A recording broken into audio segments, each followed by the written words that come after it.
Good evening and welcome. Tonight we're taking you to the Horn of Africa, a region often overshadowed by conflict and instability, but one brimming with strategic importance. At the heart of our story lies the port of Assab in Eritrea, a seemingly unremarkable location that's become the focal point of a high-stakes geopolitical and economic chess match. Eritrea, a nation often described as reclusive, is reportedly in talks with Saudi Arabia over the future of this crucial port. Now, the details remain shrouded in secrecy, as they often are in this part of the world, but the implications of such a deal could be far-reaching. Today, we're diving into the strategic and economic reasons behind Eritrea's interest in leasing or selling the Assab port to Saudi Arabia. We'll examine what's at stake for both nations and what it could mean for the delicate balance of power in the Horn of Africa. Eritrea is a nation grappling with economic hardship. Years of isolation, coupled with the debilitating effects of conflict, have taken their toll. Its people, known for their resilience, deserve better. The government knows this, and they're looking for solutions, for lifelines. Could the Assab port be one of them? Leasing or selling the port to a global power like Saudi Arabia could be a game-changer. It's not just about the immediate influx of cash, though that's undoubtedly a factor.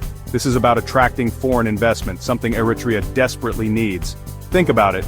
Improved infrastructure, new jobs, a potential surge in economic activity. These are the potential prizes Eritrea is hoping to win. But as with any high-stakes negotiation, there are always risks involved, trade-offs to consider. The Horn of Africa is a cauldron of competing interests. It's a region where ancient rivalries simmer beneath the surface, where outside powers vie for influence. For Eritrea, navigating this treacherous landscape requires strategic alliances, partnerships that bolster its security and fortify its position. Enter Saudi Arabia, a nation with its own ambitions in the region. The Saudis have been seeking to expand their influence, countering Iranian inroads and securing their own strategic interests. A partnership with Eritrea, a nation that sits astride crucial shipping lanes, would be a major coup. For Eritrea, the allure of Saudi patronage is undeniable. It offers a degree of protection, a sense of security in a region often defined by its volatility. But at what cost? That's the question many are asking. Now let's talk about the Assab port itself. It's more than just a dot on the map. It's a deep water port, strategically positioned on the Red Sea, one of the world's busiest shipping routes. Think about the tankers carrying oil, the cargo ships laden with goods. They all pass through this maritime thoroughfare. For Saudi Arabia, eager to diversify its economy and reduce its reliance on oil, access to such a port is invaluable.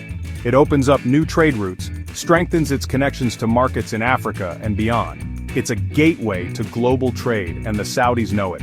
But what about the potential impact on regional trade dynamics? Could this deal shift the balance of power, creating winners and losers in the Horn of Africa's delicate economic ecosystem? It's a question worth considering.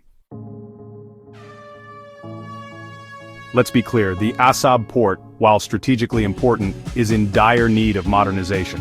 It needs investment, an injection of capital to upgrade its facilities and expand its capacity. This is where Saudi Arabia comes in. The Saudis, with their vast oil wealth, are in a position to transform the Assab port. We're talking about new cranes, improved infrastructure, and the kind of technological upgrades that could turn this sleepy port into a bustling hub of activity. But this investment comes with strings attached. Will Eritrea be able to negotiate a deal that benefits its people, or will it become overly reliant on Saudi Arabia, ceding too much control in the process? These are the dilemmas facing Eritrean leadership. Eritrea's foreign policy has long been characterized by its go-it-alone approach. It's a nation that has often eschewed traditional alliances, charting its own course in a volatile region. But this potential deal with Saudi Arabia suggests a shift, a willingness to engage in a way we haven't seen before. The question is, how will this play out with Eritrea's neighbors? Ethiopia, a regional powerhouse, has had its own share of tensions with Eritrea. Will this deal further inflame those tensions, or could it be a catalyst for rapprochement? And what about the role of other global players?